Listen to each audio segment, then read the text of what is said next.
नमस्कार दोस्तों, स्वागत है आप सभी का आपकी अपनी YouTube चैनल पर, जहां हम इग्नू के हर विषय को आसान भाषा में समझाते हैं ताकि आपकी तैयारी हो सके और भी मजबूत और असाइनमेंट सबमिट करने में कोई भी दिक्कत ना आए। अगर आप इग्नू के छात्र हैं तो ये वीडियो आपके लिए बहुत ही उपयोगी होने वाला है, क्योंकि आज हम बात करने वाले हैं BPSC 102 यानी भारत में संवैधानिक सरकार और लोकतंत्र कोर्स के महत्वपूर्ण प्रश्नों के बारे में।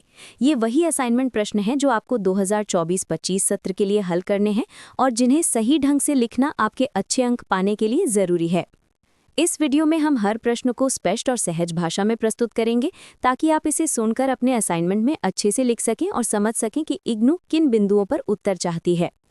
सबसे पहले इग्नू के असाइनमेंट को लेकर एक बात याद रखिए, यहाँ केवल उत्तर लिखना ही नहीं बल्कि उत्तर की संरचना और उसकी भाषा भी महत्वपूर्ण होती है।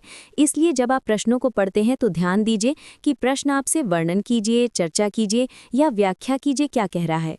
इससे आपको उत्तर की दिशा तय करने में मदद मिलेगी। हमारा चैनल यही कोशिश करता है कि हर विषय को इतना आसान बना दे कि आप बिना किसी गाइड या बुक के भी कॉन्सेप्ट को समझ सकें। यहाँ आपको सिर्फ BPSC 102 ही नहीं बल्कि पॉलिटिकल साइंस, हिस्ट्री, सोशियोलॉजी और अन्य इग्नू के विषयों से जुड़ी मदद भी मिलेगी, वो भी हिंदी माध्यम में एकदम सरल तरीके से।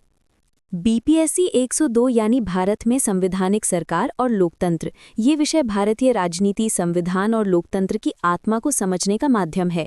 इसमें आप जानेंगे कि हमारे संविधान का ढांचा कैसे बना, उसमें कौन कौन से दार्शनिक आधार निहित है और लोकतंत्र के कार्यान्वयन में विभिन्न संस्थाओं जैसे संसद, न्यायपालिका और कार्यपालिका की भूमिका क्या है। ये वही विषय हैं जो न केवल परीक्षा में बल्कि हमारे नागरिक जीवन में भी बहुत मायने रखते हैं।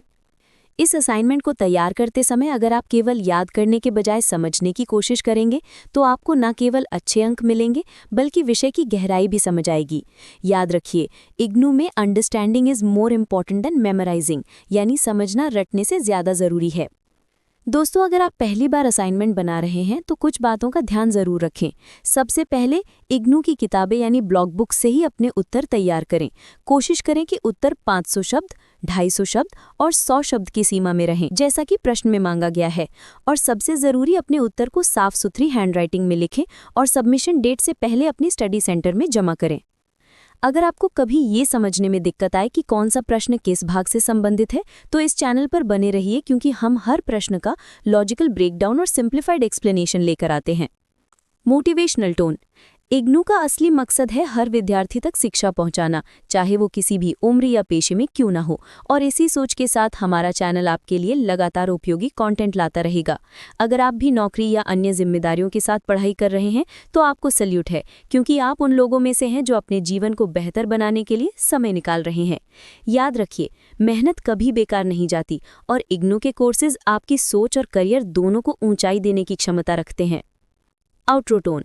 तो दोस्तों, अगर आपको ये वीडियो पसंद आया हो तो लाइक बटन पर क्लिक करें, अपने दोस्तों के साथ शेयर करें जो इग्नू में पढ़ रहे हैं और सब्सक्राइब करें हमारे चैनल को, ताकि जब भी हम नया असाइनमेंट या सोल्यूशन वीडियो डालें उसका नोटिफिकेशन आपको सबसे पहले मिले। आप चाहें तो कमेंट सेक्शन में ये भी लिख सकते हैं कि अगला वीडियो आप किस विषय या प्रश्न पर देखना चाहते हैं। हर हफ्ते हम इग्नू के विभिन्न विषयों पर नए वीडियो लाते हैं, जिनमें असाइनमेंट की व्याख्या, प्रश्नोत्तर और आसान स्टडी टिप्स शामिल होते हैं। तो चैनल के साथ बने रहिए और सीखते रहिए, क्योंकि सीखना ही असली सफलता की शुरुआत है। धन्यवाद दोस्तों, अगले वीडियो में मिलते हैं एक नए विषय के साथ। तब तक के लिए मेहनत करते रहिए और मुस्कुराते रहिए। जय हिंद।